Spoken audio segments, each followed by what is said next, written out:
Soy Ana Elena González Treviño, directora del Centro de Estudios Mexicanos de la UNAM en el Reino Unido.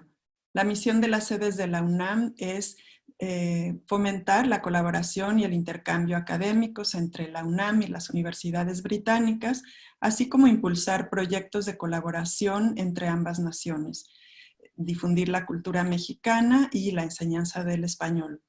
En esta ocasión tengo el enorme gusto de presentar al profesor Will Fowler, que nos impartirá una conferencia, será una conferencia acerca de Antonio López de Santana, un personaje tan polémico como diverso y difícil de simplificar. Quisiera presentarles al profesor Will Fowler, que es profesor de estudios latinoamericanos de la Universidad de St. Andrews en Escocia. Él nació en Barcelona, de padre inglés y madre catalana. Se doctoró en la Universidad de Bristol con una tesis sobre el político y militar orizabeño José María Tornelli Mendívil, dirigida por un comité internacional por parte del Reino Unido, Michael B. Costello de la Universidad de Bristol, y por parte de México, del Colegio de México, Josefina Zoraida Vázquez y Anne Stables. Inicialmente trabajó en The Montfort University en la ciudad de Leicester, en el Reino Unido, y después en la Universidad de St. Andrews, donde labora actualmente. Sus áreas de investigación giran en torno a las ideas y prácticas políticas de México del siglo XIX, las relaciones entre México y el Reino Unido, eventos como la Guerra de 3 Años y las figuras destacadas a través de escritos biográficos de Tornel y Santa Anna. Fue presidente de la Sociedad de Estudios Latinoamericanos de la Gran Bretaña y director de la Facultad de Lenguas Modernas de la Universidad de St. Andrews. Coordinó un importante proyecto de investigación sobre el pronunciamiento mexicano del siglo XIX, financiado por el Arts and Humanities Research Council del Reino Unido.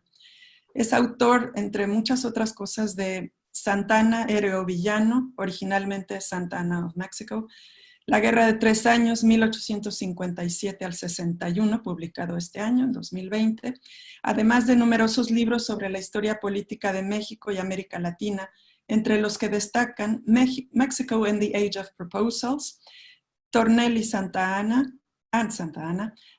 Latin America since 1780, El pronunciamiento en Independent Mexico, y ha coordinado 14 obras colectivas de historia política, incluyendo El conservadurismo mexicano en el siglo XIX, publicado en Puebla, Gobernantes mexicanos en 2 volúmenes, y Diplomacia, negocios y política, ensayos sobre la relación entre México y el Reino Unido en el siglo XIX, disponible de manera gratuita en la página web del Instituto de Investigaciones Históricas de la UNAM.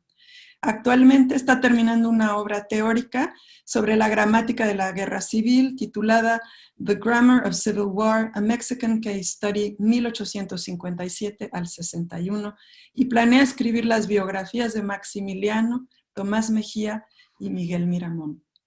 Will, muchísimas gracias, bienvenido, qué fascinante trayectoria la tuya, y quisiéramos escuchar lo que nos puedes contar acerca de Santa Anna, sobre todo de qué manera se convierte en un momento de su larga y complicada historia en un crisol para las relaciones entre México y el Reino Unido. Sí. Bueno, encantado, Ana Elena, gracias por la invitación y por ofrecerme y brindarme esta magnífica oportunidad de poder hablar sobre temas que tanto me fascinan, empezando pues obviamente por nuestro querido amigo Santa Anna, tan vilipendiado en la historiografía, especialmente en la historia oficial. Es un personaje que, en cierta manera, ha servido de comodín, esto lo decía Josefina Zoraida Vázquez, a nivel de que ha servido para explicar todo lo que salió mal en el siglo XIX, ¿no? Y al utilizar a Santa Anna como, dijéramos, la excusa o la razón por la que todo, como un chivo expiatorio por todo lo que sucedió mal y la pérdida de la mitad del país hacia los Estados Unidos, culpándole a él de todo eso, pues significa que entonces ya podemos aparcar un poco lo que sucedió en el siglo XIX, esa primera mitad, y olvidarnos de lo que sucedió simplemente culpándole a él de todo lo que fue mal, ¿no? Y evidentemente el ponerme a estudiarlo pues vino a demostrar que hubo, pues, en fin, un personaje mucho más complejo, donde de claroscuros y de donde finalmente hay que entender al hombre dentro de su contexto. Pero su relación con el Reino Unido, ya que entramos en ese tema, ¿no? Es un tema interesante porque Santana, en cierta manera, tuvo un momento donde tuvo la oportunidad de conseguir el apoyo del Reino Unido, un apoyo que hubiera tenido un impacto tremendo en los acontecimientos que sucedieron en base a esa guerra contra los Estados Unidos. Y es que cuando Texas tuvo su guerra de independencia contra México, ¿no? O sea, Texas se rebelan los tejanos, de hecho, para conservar sus esclavos, pero esto es otro tema, ¿no? En 1835 Santana va ahí para enfrentarse a ellos y lucha y gana obviamente la famosa batalla del Álamo, pero pierde la batalla de San Jacinto en 1836 y lo hacen preso. Y en ese momento, aunque México no reconoce la independencia de Texas, Texas se convierte en un estado independiente según los tejanos. Y permanecerá independiente de 1836 hasta 1845, que es cuando los Estados Unidos anexionan Texas. Y eso dará pie, de cierta manera, a la guerra contra los Estados Unidos de 1846 a 48, en el que México pierde la mitad de su país, ¿no? En el Tratado de Guadalupe Hidalgo. Pero hacia finales de la década de los 30 y entrando en los principios de los 40, el gobierno británico, temeroso del expansionismo de los Estados Unidos y temiendo de que anexionarán Texas, y al hacerlo pues empezarán a desarrollar o expandirse todavía más, entrando en lo que es México de por sí, proponen al gobierno mexicano que reconozca la independencia de Texas. Y un poco están buscando una política semejante a la que utilizaron en el caso de la creación de Uruguay entre Argentina y Brasil, para crear, dijéramos, como una muralla, en cierta manera, que impida la expansión de un país en otro. Y lo que quieren es eso, quieren impedir la expansión de Estados Unidos creando la independencia de Texas, pero que México reconozca esa independencia.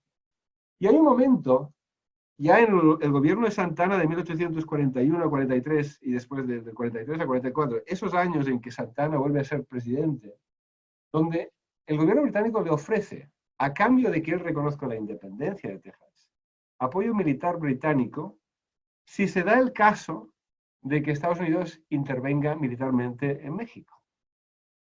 Y claro, uno se queda con la pregunta, ¿qué hubiera sucedido, no? Si Santana hubiera acordado reconocer la independencia de Texas y a cambio hubiera tenido ese apoyo británico ante, ¿no?, esa amenaza militar estadounidense que se realizaría y se llevaría a cabo ya en 1846. Claro, lo que pasa es que Santana, en ese sentido, pues es un hombre muy patriótico. Ya sé que suena raro debido a la mala fama que tiene, pero es un hombre muy patriótico. A fin de cuentas, había perdido una pierna en 1838 luchando por México contra los franceses. Y que para él Texas, además, era una región no solo, obviamente, parte de México, pero que él personalmente había visitado en numerosas ocasiones, empezando ya de joven, había sido un cadete y había estado allá durante la Guerra de Independencia, había luchado en Texas. Pues para él es una cuestión de pundonor y de ningún modo puede reconocer la independencia de Texas y no lo reconoce.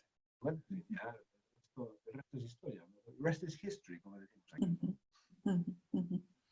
Sí, sin duda es un momento que con la perspectiva actual o posterior se ve como una especie de oportunidad perdida, pero que al mismo tiempo hay tantos actores, ¿no?, funcionando simultáneamente que como fue, ¿no? Y sin embargo es de las cosas que a los mexicanos en nuestras clases de historia nos enseñan como una infamia, ¿no?, en la historia de México, que contrasta con la fama positiva de la que gozó Santana en vida. ¿Nos puedes hablar un poco acerca de su consagración en el imaginario mexicano de su época?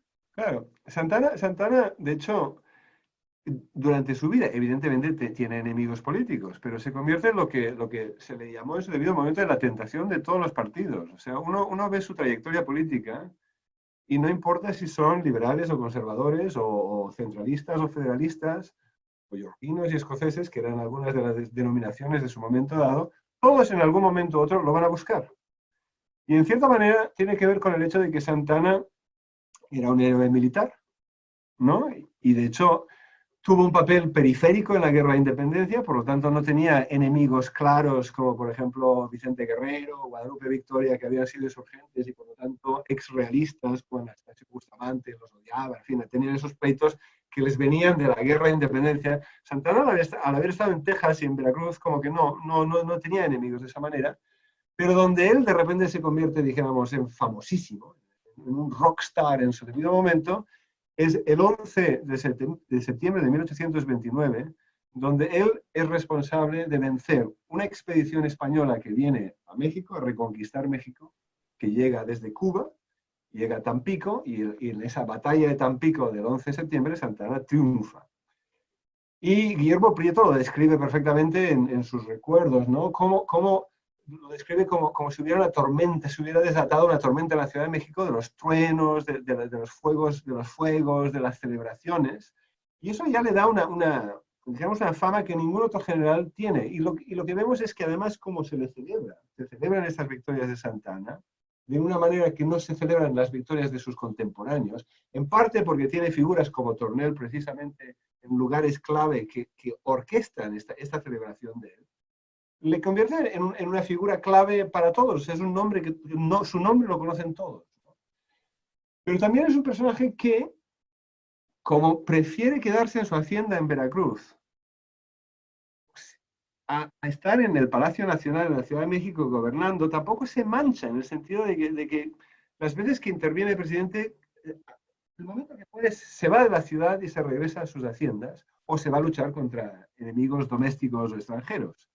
De ahí que tampoco está lo suficientemente el suficiente tiempo en la Ciudad de México para que se le pueda etiquetar, ¿no? De ser un conservador o un liberal o esto o lo otro, y se convierte precisamente en esta figura clave que ante un contexto de instituciones fallidas, donde las constituciones no están funcionando, donde todavía las legitimidades de las instituciones son cuestionadas, esta figura, digamos, mesiánica en la que se convierte, ¿no? Con su fama de ser un gran guerrero, con su fama de estar por encima de los partidos políticos, de venir cuando hace falta para salvar la situación y después regresarse a su hacienda, pues le da una fama muy particular y muy especial.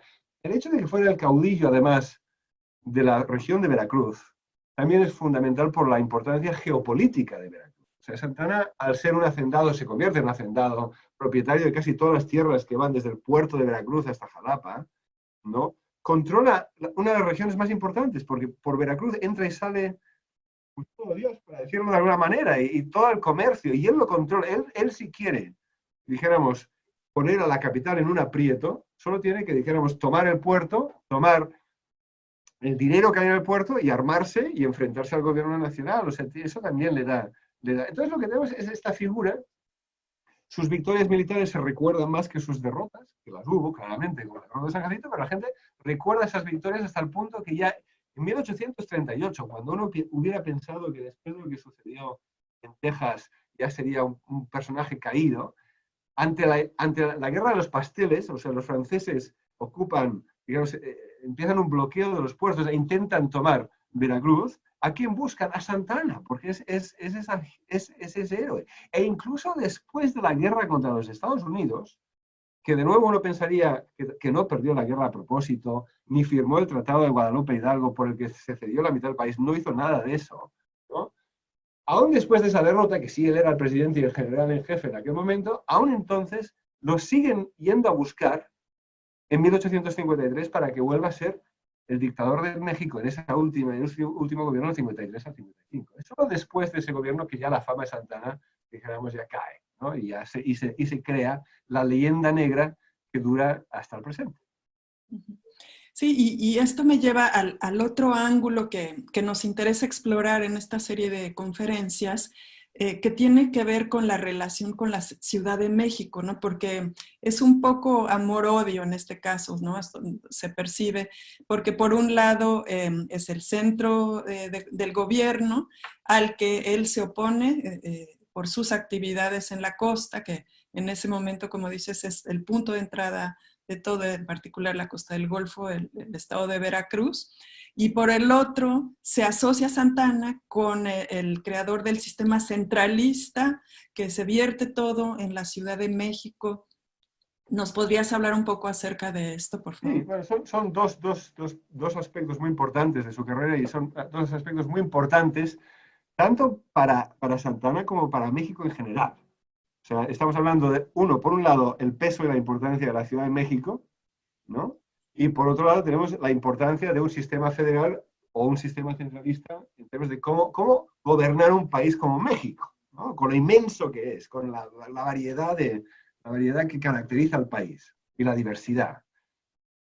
En términos de la relación de Santana y de la Ciudad de México, Santana es un veracruzano, es un jarocho. Él no se siente a gusto en la Ciudad de México. Está lo personal, que hace frío, que no. Él extraña, ¿no? Extraña Veracruz. ¿Cómo no? Pero por otro lado, también hay una cuestión de que hay una élite, una clase política citadina de la Ciudad de México que maltrata en cierta manera a los hombres de provincia.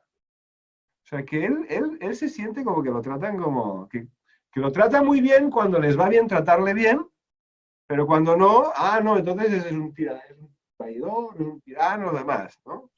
De ahí que cuando puede, él no se queda en la Ciudad de México, si puede, se va.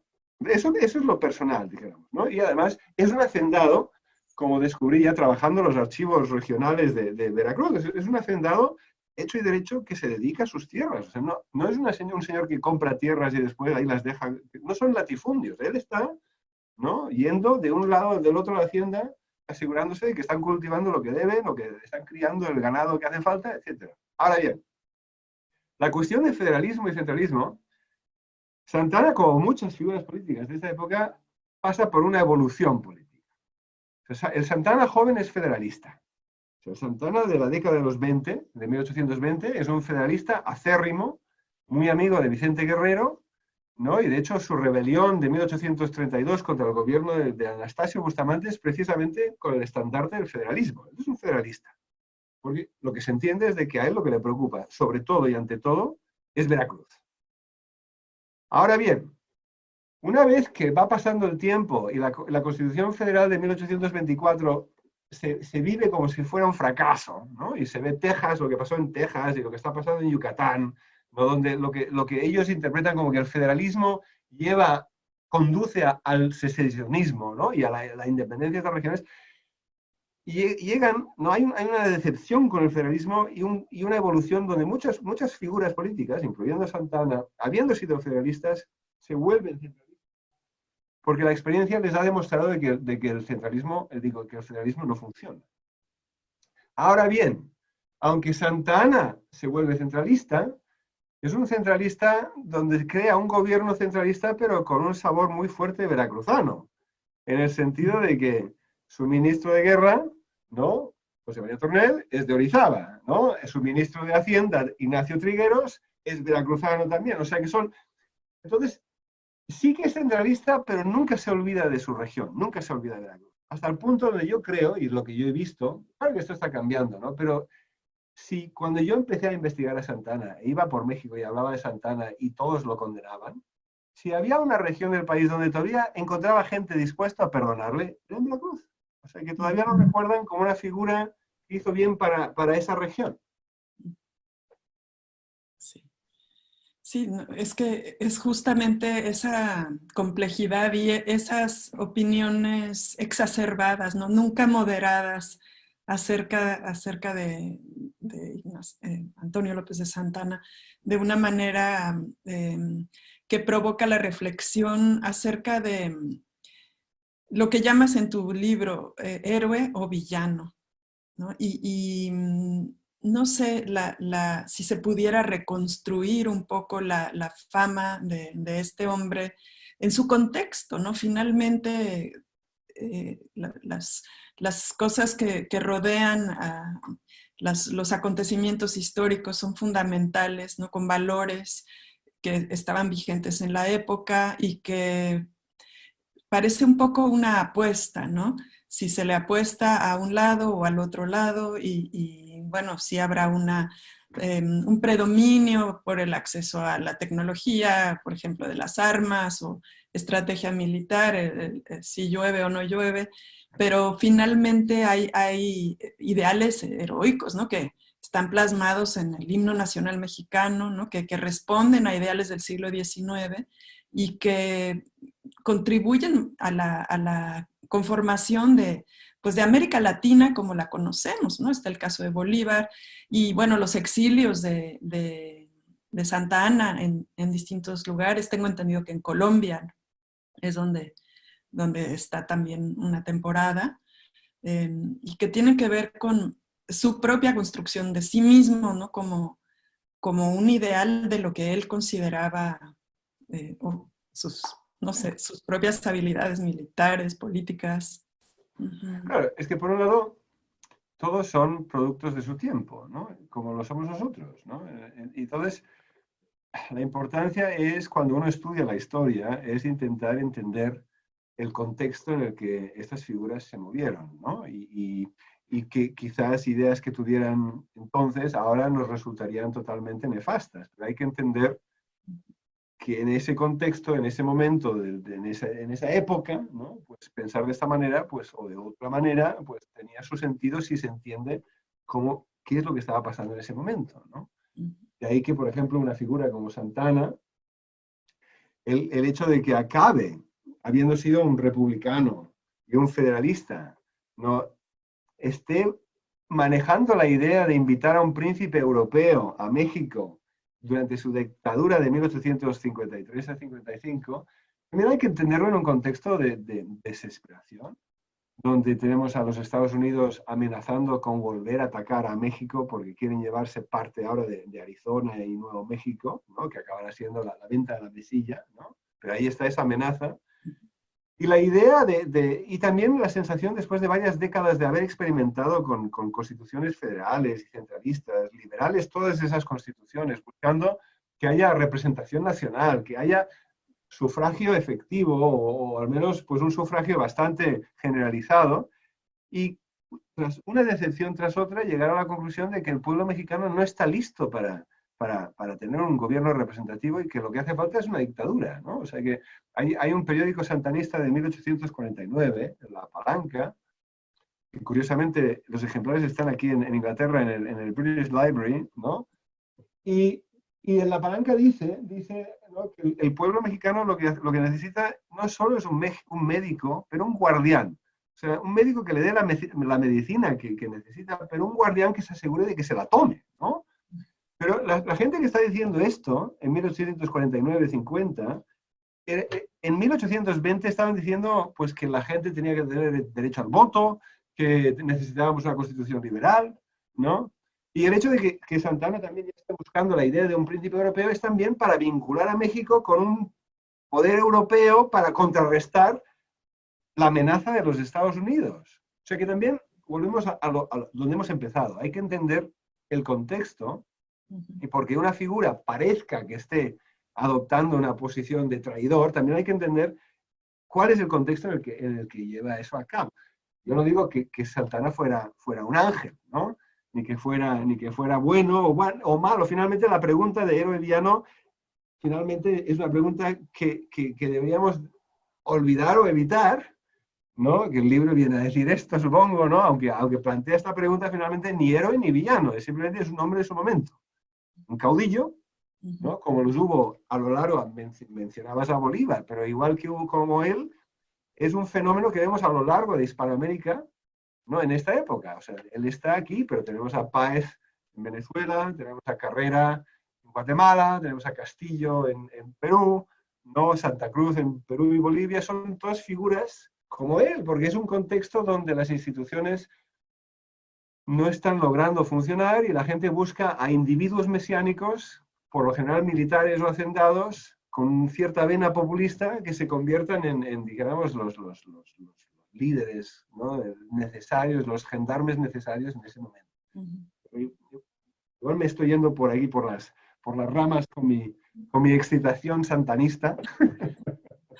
No, es que es eso, ¿no? En los tiempos actuales tenemos que hacer un esfuerzo especial para comprender este afán expansionista, ¿no? La posesión de territorios sin cuestionarse ninguna otra cosa, ¿no? Nada más son como enfrentamientos entre impulsos expansionistas y con victorias como lo de Tampico, ¿no? O derrotas como lo de Texas, pero que se siguen interpretando en términos de posesiones territoriales, que en estos momentos, bueno, no recordamos, ¿no? Que ahí no había nada de eso, ¿no? Que en todo caso las delimitaciones entre comarcas o entre regiones distintas eran totalmente distintas, ¿no? Pero curiosamente, de hecho, lo que sucede en Texas es como lo que está pasando ahora, pero de modo inverso, en el sentido de que la crisis migratoria que sufre México en 1820 es de que hay una invasión, para ponerlo en términos así alarmistas de la época como las de ahora, a la inversa, una invasión de americanos que están viniendo a lo que es territorio mexicano sin concesiones, sin derechos y haciendo lo que les da la santísima gana, ¿no? O sea, las reglas del país dicen claramente que para que pueda venir esa inmigración a México, uno no pueden traer esclavos. Está prohibido que traigan esclavos, tienen que ser católicos, y si no lo son, se tienen que hacer católicos porque no se reconoce ninguna otra religión, tienen que hablar español y tienen que integrarse, ¿no? ¿Y qué sucede? El general Mier y Terán, Manuel Mier y Terán, va a Texas en 1828 y descubre que ya para entonces 8 de cada 10 habitantes son inmigrantes gringos que han llegado con sus esclavos, están ignorando totalmente todas las leyes mexicanas, y él dice que hay que hacer algo para frenar esto. Claro, no hablan de poner un muro, porque en esa época no se habla de muros, ¿no? Pero sí hablan de mandar tropas, y de hecho en 1830, ¿no? Con Lucas Alamán en aquel momento de ministro de Interior, se decreta que se prohíbe la entrada de estadounidenses en Texas. Pero claro, es imposible controlarlo, de la misma manera que ahora pues también hay esa problemática. Pero es curioso y finalmente, en el contexto de Texas, el estallido de esa rebelión, como decía, es porque, claro, con la Constitución Federal, y esto, claro, en Texas no se dice, esto no se dice en Texas. O sea, en Texas se nos vende la idea de que es una rebelión de estos freedom-loving pioneers contra la tiranía de Santa Anna. La realidad es de que México había prohibido la esclavitud totalmente el 16 de septiembre de 1829. Pero como hay una Constitución Federal, se las arreglan en Texas, Coahuila, para mantener su propia legislación. El momento que tenemos el cambio al centralismo en 1835 significa que ahora esa abolición de la esclavitud es para todo el país. Y es entonces que empieza la rebelión de Texas. Y la misma manera, es la misma razón por la que los tejanos buscaron independizarse de México en 1835, es la misma razón por la que buscaron independizarse de la Unión en 1861, al iniciarse la Guerra Civil estadounidense, para conservar sus esclavos. Lo que pasa es, claro, y estuve dando un curso precisamente a maestros de secundaria en Texas a través de Zoom, curiosamente, lo que se llega a hacer hoy en día, este verano pasado. Y lo interesante era ver cómo la cuestión de Black Lives Matter, ¿no? Está teniendo un impacto en la manera de que en las escuelas secundarias de Texas se enseña esa historia patria tejana, donde tienen a estos héroes que eran todos esclavistas, ¿no? O sea, ¿qué haces con esas estatuas ahora, ¿no? En Houston, o de gente que eran esclavistas. Que de hecho Santana, durante la campaña de Texas, los esclavos iban a celebrarle porque los estaba librando. De nuevo, esta parte, esta faceta de Santana, pues como que tampoco claro. se conoce. Sí, no se conoce. Y es eso, ¿no? Lo que sabemos, ¿no? La historia la escriben los vencedores y siempre será más halagüeña para unos que para otros. Y las circunstancias actuales nos permiten revelar cosas como lo que estás diciendo, ¿no? Que tiene que ver también con el movimiento abolicionista porque es un momento en que se hace la declaración, pero de ahí a que sea la aplicación hay mucha resistencia por temor a perder las prerrogativas, ¿no? Que han tenido siglos, ¿no? Sí, no, y bueno, y claro, es todo un tema, ¿no? O sea, pero claro, en México la esclavitud no había tenido, digamos, la misma preponderancia que acabaría teniendo en esas partes de los Estados Unidos, ¿no? Pero que bueno, que México, como Chile y algunos otros países latinoamericanos, pues como que, dijéramos, digamos, la evolución de la esclavitud sucede antes que en otras partes del mundo, ¿no? Sí, y esto me hace hacerte una última pregunta, Will, acerca de este título de la obra que estás terminando en estos momentos, que es The Grammar of Civil War, ¿no? Si nos pudieras decir un poco a qué se refiere. Bueno, es un poco la manera de hacer trampa, en el sentido de que al llamarlo una gramática, estoy desarrollando una teoría, pero que permite excepciones, como toda gramática, ¿no? Pero la idea es una metáfora, pero la idea es, de hecho, es encontrar una serie de elementos, como cualquier gramática tiene unos elementos, que yo busco unos elementos que vamos a encontrar en cualquier contexto de guerra civil, en términos tanto de los orígenes de una guerra civil, como del proceso, ¿no? De cómo se desarrolla una guerra civil y cómo concluye una guerra civil, o qué son los elementos que hacen falta para que concluya y entonces he utilizado la guerra de 3 años como mi estudio de caso, ¿no? Pero lo que veo es que sí, o sea, esa gramática tal y como la he desarrollado, yo creo que se puede aplicar muy fácilmente a las guerras civiles clásicas, para llamarlo de alguna manera, como puede ser la guerra civil inglesa, ¿no? de mediados del siglo XVII, o la guerra civil estadounidense de 1861 al 65, o la guerra civil española del 36 al 39, ¿no? Se ven, entra casi todos esos elementos gramaticales que desarrollaron, yo los veo ahí. Y creo que, y eso me permite también, ya con esa gramática, pues poder un poco prever qué contextos ya en la actualidad podríamos ver si hay peligro o no de una guerra civil, ¿no? Claro. Aunque sean contextos muy diferentes, si están presentes estos elementos, pueden ser una señal importante que atender, digamos, ¿no? Sí, sí. Muy preocupante. Ay, bueno, pues estoy muy agradecida contigo por esta apasionante conferencia, de tantas cosas que has descubierto a través de tus investigaciones ya a lo largo de décadas. Te felicito y esperamos que podamos repetir la experiencia con otras investigaciones. Muchas gracias a todos los que nos están acompañando. Me despido desde el Centro de Estudios Mexicanos de la UNAM en el Reino Unido. Muchas gracias.